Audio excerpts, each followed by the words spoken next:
Welcome to the Art of Money podcast with Art McPherson. And thanks for checking out the Art of Money podcast. My name is Mark Owens alongside Art McPherson and Luke McCarty. All the information for the McPherson Financial Group, you can find it at theartofmoneyradio.com. Luke McCarty enjoying much needed vacation this weekend. Patrick Nickerson is going to join us. He is here after recently celebrating his first official Father's Day. Patrick, how you doing this weekend? Beautiful. Tired. So how was it? I know we're about a week removed from Father's Day, but your first one was a little more special, or was it just knee deep in dirty diapers? Yes to all the above. No, it was fun. We went to my in-laws' house. Had about 30, 40 people there in the pool on the river. Little cookout, barbecue. It was good. Just relaxing. Spent time with my daughter, of course, and my dad. So it was fun. A lot of people, but good. Tiring, fun. Now, how long did you actually stay? Because is your daughter good for like 2 or 3 hours and you guys bail, or how does that work? Well, you know, like most people with 3 months old, you live in 2-hour blocks, right? Yep. So in that 2-hour window, you're going to a couple diapers, maybe a nap in there. But no, we were there probably about 5 hours. So did you put her down for a nap while you were there? Oh, yeah. And she let us know when she was done napping, of course. But it was fun. We started sleep training this weekend. God bless you. That is... What is sleep training? Trying to get her sleep through the night? Yes. So I didn't know this, being a new dad, but apparently there's a natural window of 7 to 7:30 p.m. where babies just want to sleep. We always thought it was like the witching hour. Like, oh my goodness, she's crazy all of a sudden. No, she wants to sleep. So now we're trying to readjust our schedules and our lives and everything so that we can be home about 6, start doing bath time and everything, and then getting down for bed at 7. And kind of nice. My wife and I can have some time alone finally again. Get some adult time again. Yeah. Oh, cool. Yeah, you know what that means? Let's both fall asleep on the couch watching Netflix. Exactly. Hey, that's okay. It's all right because there's not a baby in between. Thank God for Sports Center, and I can catch all the games that I watched the first half of and then fall asleep. Yeah, so exactly. But it's good. We can't complain, and it is nice to be able to like have a glass of wine and relax a little bit because then she goes down at 7. We wake her up at 10, we call it a dream feed. Right. So you purposely get them up just to top off the tank and then pray they sleep the rest of the night. Top off the tank. Top off the tank. Way to put it. Yeah. Oh, I love it. Wait until you go through the cry it out phase. And that's part of the sleep training where she's going to cry. And I mean, of course, as the dad, I'm like, I got to go get her. And then Greg's like, no, you stay put and let her cry it out. Oh, yes. It's coming. I know it's coming. Followed by the teething. Yeah, you get all that weird goo, snotty nose and stuff when they start teething. Oh, yes. Yeah, and then they're just uncomfortable. You can just see it. They're just not happy because they're on edge because of their teeth. Man, how many people right now going, I don't miss those days? This is one right here. Yeah. I remember those good old days. Got my hands. But now my kids are, my Father's Day is, my kids text me in the morning and I call them and I'm like, hey, how you guys doing? And my son just moved. So he relocated from Tallahassee area up to North Carolina area. So they were in the middle of moving. They were going to try to come down this weekend. We'll see if it still happens because you know how moving is. Everything takes longer and you're living in boxes trying to go through everything. And then I called my daughter and I'm like, hey, what are you guys doing? And she's like, oh, we're actually still in bed. It was 9:30 in the morning. And I'm like, well, that's a good way to start a good Father's Day. And it's different, though, when you don't have to change them or feed them. Or it is. try It's to. so nice, It's Patrick. nice when they can one of these days you'll get there. Yeah. One day.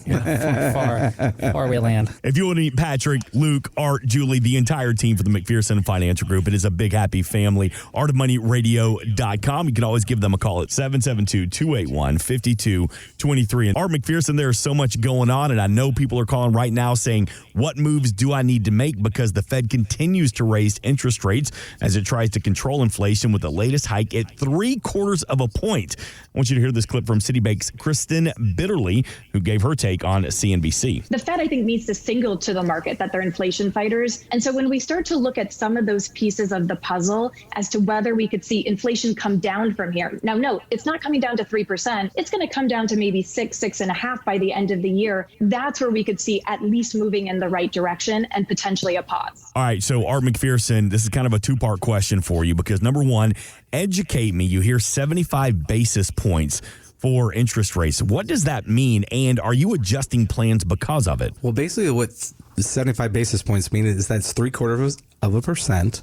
So when you go look at interest rates, you'll now see you'll get paid a little bit more in your checking account, your money market accounts, things like that. So that's a good side of the equation where we'll actually get a little bit of interest again. The bad side of that is inflation's at 8.5%. We're only maybe getting 1% in the bank, that we're still at disparity there. But what happens when rates are going up? It's what we're calling right now, the Fed is chasing inflation. So inflation's much higher than the rate. So they're trying to chase inflation as it's going up and trying to get it to stop. So they're trying to get it to curve. Well, when you're chasing inflation, that's why the market's had such a tough time. You're raising and raising and raising, and it's not having an effect. So what we're wanting to see is that begin to change. So where inflation kind of hits peak, most of the experts expect it to be somewhere in the 9% range. And we've kind of been talking the last couple of months with our client base, is it June that we hit peak inflation? Well, we're almost out of June. Is it July? Is it August? And then we start coming off of those highs. As soon as we do that, that's usually a good buy signal for the market and then also for the bond market. So we'll start seeing the bond markets rally when that happens. We'll also see the stock market rally. But until that happens, we're just seeing a lot of sell-off. So we're in a bear market cycle right now. So if you've been writing that down, it may be another month or two before we start seeing the market kick back on. So it may be a bumpy road before it gets better. And Patrick, I think that's what's so frustrating. There doesn't seem to be a light at the end of the tunnel. It's like every week gas prices get higher. They're raising interest rates. Inflation continues.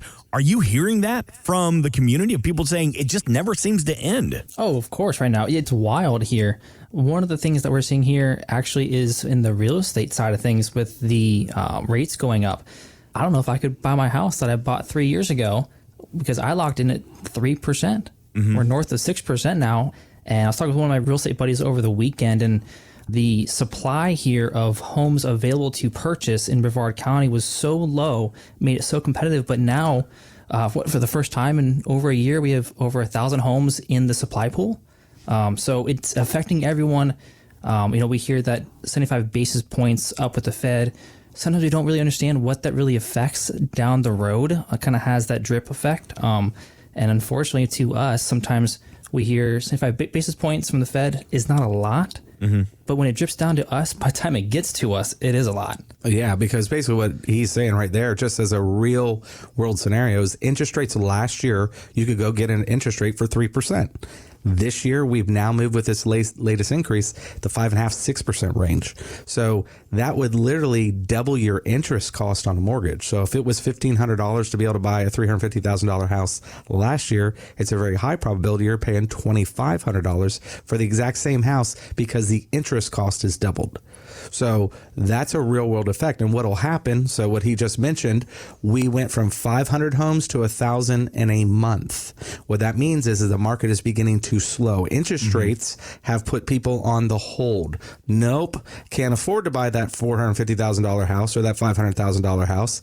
We can only afford a $400,000 now, but there are no $400,000 houses, so we'll continue to rent, or we're going to continue to stay where we're at, and we'll wait. So what was a great demand all of a sudden is beginning to change quickly. So that's part of the Fed's problem is as they raise rates, they're putting the brakes on the economy, and if they do it too quickly and too fast as they're trying to chase inflation, all of a sudden you turn around twice and the economy is slow, real slow. So they have a very, very tough job and a very, very hard job to do because the economy itself will self-correct as rates go up. People are making decisions because when you go from $50 to fill up your car to $100, where does that money come from? Well, it's coming from your discretion. So that's coming from going out to eat. That's going to dinner. When I go to the restaurants right now, just a month ago, I could not get in any place without a half an hour wait. Now I can get almost everywhere without a wait. That already shows the effect right there because the discretion is falling. So, did you see that some restaurants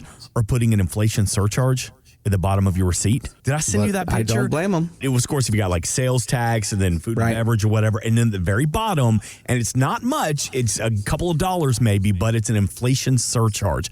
Never seen it before, and they're being very, very sneaky about it. But, I mean, food costs are high. liquor costs are high. And I want to get back to that because one of the big reasons that we're in this situation is because of COVID, when the government pumped in trillions of dollars just to keep the economy going, which led to a quick recovery and many stocks soaring to new heights. But economist Eddie Gabor tells Fox Business that the market, unfortunately, is in for a dose of reality. These bubbles are going to be popping one by one, and it's already happening. It happened in crypto first. It's down 50%. NASDAQ's down over 30 from its highs, and you're going to start seeing the larger cap plays do that. This market has to reset to where it was prior before we can move forward. So that means we need to be down at a minimum of 30% in the S&P, in my opinion, before we can even think about being close to a bottom. 30% feels like a lot. Talk to me about the risk assessments that you help with your clients to kind of help limit some of those losses. 30% is a lot, and he was off on his crypto. Crypto has gone from 65,000 a Bitcoin to it's hovering around 20,000 a Bitcoin. That is 66% correction. So Bitcoin has gotten crushed. We've warned about Bitcoin on this radio show many times. But yeah, when you have a big correction like that, and we typically will go through those when you have shifts and things change, one of the biggest mistakes I think the current administration made is we went from all the talk. Remember all the talk a year ago when we were talking about inflation, or just in January, where they were saying it was transitory? Mm-hmm. Well, the reason they were saying that is because inflation was the spending. It was the government spending for that 2-year period. Half of it was done under Trump. The other half was done under Biden. But they knew that was a transition because it was overspending by the government and coming back into regular normal government spending. That's why they said transitory. But what Biden did in the first week in office, one of the worst things he could have done, he wanted to go back to green energy, and he wanted to push everything back to green. So the Climate Paris Accord and all the different things that were the green movements. But one of the worst things he did was he changed, stopped the oil pipeline from being completed, closed the other one with some of the agreements we had with Canada, and then immediately shut off all the drilling on all the government properties. And that was another tax that was added on top of the transitory kind of inflation. And that's not a transitory inflation. That is policy. That's what he has done from a policy position. Mm-hmm. Could be easily changed. He could change it overnight, but he won't because it's his green energy type policy. But that on top of the other has just made it very, very bad. So it could get a lot uglier before it gets better. Yeah, unfortunately, as we talked about, there is no light at the end of the tunnel right now. So this is not the time just to sit on your hands, take a wait and see approach. Let's build that portfolio as you're approaching retirement to make sure that you can sustain the ups and downs of economic inflation. That number is 772-281-5223. We mentioned it a little bit at the beginning of the show, celebrating Father's Day, and Patrick is a first-time father. And, we spend a lot of money raising our kids. I know, Patrick, now, God, Pampers are just stupid expensive. By the way, did you have any trouble finding baby formula? Two things on that statement there. One, for anyone that is listening that either has a son, a grandchild, or someone or they're personally going to have a child soon, for the dad, I'd never heard this before, but it's called a diaper party. Mm-hmm. So the same day as the baby shower, where all the girls get together and spend way too much money on food and bagels, the dads get together, do a barbecue, and every guy that comes, typically it's the spouse of the woman that's at the baby shower, brings just a box of diapers, just one box of diapers. I'm going to quietly say this. I have not bought one box of diapers yet. Nice. Nice. So because of the diaper party, it saved you. Stacks. I have a shelf in my garage just for diapers. If they were real friends, it would be a 12-pack of beer and a box of diapers. Yes. So. Well, that didn't last that long. The diapers have lasted longer. No, there may or may not have been a keg there, but so it was a great time though. As far as baby formula, I know there's been shortages across the. I'm like, you're the only person I know that has a newborn. Because I'll be honest, because most of my friends, they have kids that are elementary, middle, high school now. But have you suffered through the formula shortage? My wife has been a rock star and has done the breastfeeding route. Okay. With the dream feeding that we're doing now for the sleep training, we did start implementing a organic formula just for that one-time feed at night. Try and give her something a little heavier. Sure. Give her like a steak at night, right? Get her sleep good. Steak and lobster. Yeah, exactly. Knocks her out for the entire night. Exactly. Well, good on you. Good on mom too. Yeah. Luckily, we have not had to deal with that. We have a lot of friends. One of the team members here is a grandmother, and the other grandparents in the family And even their neighbors are having to team up and figure out what store has formula because their grandchild only takes us one that doesn't hurt their stomach. So they're driving down, from where we're located, an extra hour south, and then mailing it up to St. Augustine because the formula that they need up there, they don't have. So they're like sourcing all over the state, and it's a whole family team effort here. Yeah, to try and just get one jar of formula. It's crazy. You're lucky. You're blessed that, the wife being such a rock star with this. Because I know a lot of people that are in those situations right now. So great idea with the diaper party as well. Nice job. I had no idea, and it was a true blessing in disguise. Well, look, you thought at first, okay, whatever. All right, some excuse to get together with now with you're the like, boys. That's the best thing ever. You used to have a workbench full of tools. Now it's full of diapers. Yes. What happened? But we were talking about kids and how expensive it is, raising kids these days. And one of the big things that we do as parents, we spend a ton of money raising our kids. And then what are we going to do? We're going to help them get through school. But then some parents, and you can tell me if you see this in retirement planning, some parents are done after that and they don't want to continue to support their kids through adulthood, but some of them do want to leave a little something and an inheritance. So, Art McPherson, do you help build plans for inheritance that leave the kids something, but not everything, and also help avoid those huge tax hits? Yes, because one of the things that most people don't have, so most of the people here in our area are pretty, middle-class economy, middle-class area. So people that have saved, $1, $2, $3 million or more, it's from a lifetime of work, so they have good assets and good retirement, but it's because they saved, and it's there. But they don't necessarily want to make their kids and grandkids millionaires. However, because they saved in the way through a 401k at work, 90 to 95% of that money that's going to go to the kids and the grandkids is taxable. And with the Secure Act now driving all the distributions for beneficial IRAs, we used to be able to stretch the tax liability over the kids and grandkids' lifetime. Now we can't do that. The Secure Act says, no, you only can do it over a 10-year period.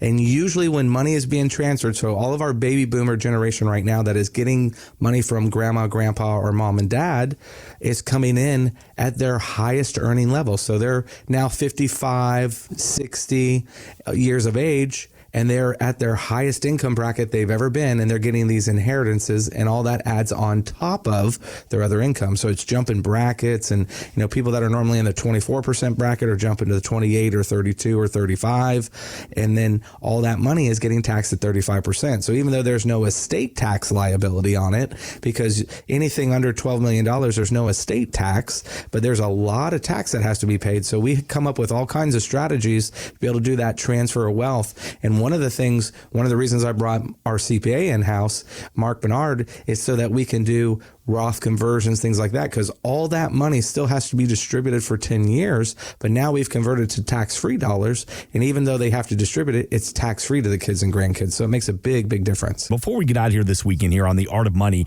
have you had any clients that have had 2023 circled on their calendars like, this is going to be the year. This is it. I'm going to retire this year. But with the markets in such turmoil, you've had to discuss maybe rethinking those plans? Let's talk about 2022. We've had a lot of clients this year wanting to retire this year, right now. So in the middle of this turmoil. Right. So, yeah, it does have a check on things, if you have the market. But what we have been doing the last 2 and 3 years is preparing for retirement. So even though we're in the middle of a correction right now, because we place the money in areas that wouldn't get hit real hard if we went through a correction, because we are going through one, it hasn't affected them. They haven't had to delay. Now, a couple of them have delayed just out of personal reasons for different reasons. Like, I don't like where I'm at with the market right now. I want to wait another 6 months. Let's see if this thing stabilizes a little bit more. And they're just choosing to do that. They don't have to, though. Right. Where I would have people coming in back in 08, 09, when we went through the big subprime mortgage meltdown. Mm-hmm. And literally they were coming in as new clients to us, and they had a 40, 50% correction. And they had $1 million that was now only $500,000. And they're like, I don't know what to do. Mm-hmm. What do I do? I thought this would last me for the rest of my retirement. Now I thought I would be able to pull $10,000 a month. Now I can't even hardly pull $5, and it just, those kind of decisions, how do you make those decisions? So we want to make sure our clients don't have that scenario. So, there's a lot of things we can do to have non-correlated assets where when the market is dropping and right now it's a double whammy because you've got quote safe money, which is supposed to be the bond markets, are supposed to be, you have a 60-40, you're 60 years of age, you're putting 60% in safe money, putting 40% in growth. Well, growth you expect will go through the volatility and it'll go through the swings. It's down 25-30% right now in some of the stuff like NASDAQ. But you don't expect bond market to be down 8 or 10% at the same time. Bonds should be up 2, 3, 4% while the market is down, but it's not working that way right now. So you have to have non-correlated investments, and a lot of times we'll use annuities, bond alternatives, we'll use preferred stocks, high dividend paying programs where people are still getting nice incomes coming in the door right now without having to deal with all the fluctuation and all the volatility. Sure. Thanks for listening. Want more from Art McPherson of McPherson Financial Group? Find us online at artofmoneyradio.com. We are an independent financial services firm helping individuals create retirement strategies using a variety of financial and insurance products to custom suit their needs and objectives. Securities offered through World Equity Group, Inc., member FINRA and SIPC, a registered investment advisor. Investment advisory services offered through ProStatus Group, LLC. McPherson Financial Group and ProStatus Group, LLC are separate entities and are not owned or controlled by World Equity Group, Inc. Exposure to ideas and financial vehicles discussed should not be considered investment advice or recommendation to buy or sell any financial vehicle. Past performance is not a guarantee of future results. Investments can fluctuate and when redeemed may be worth more or less than when originally invested. Investment financial professionals are not licensed in all 50 states. Art McPherson is not affiliated with nor endorsed by the Social Security Administration or any other government agency and does not provide legal or tax advice. Please consult with your attorney, accountant, and or tax advisor for advice concerning your particular circumstances. Annuity guarantees rely solely on the financial strength and claims paying ability of the issuing insurance company. By contacting us, you may be provided with information about insurance and annuity products offered through Arthur McPherson. Florida Insurance License number A174. 725.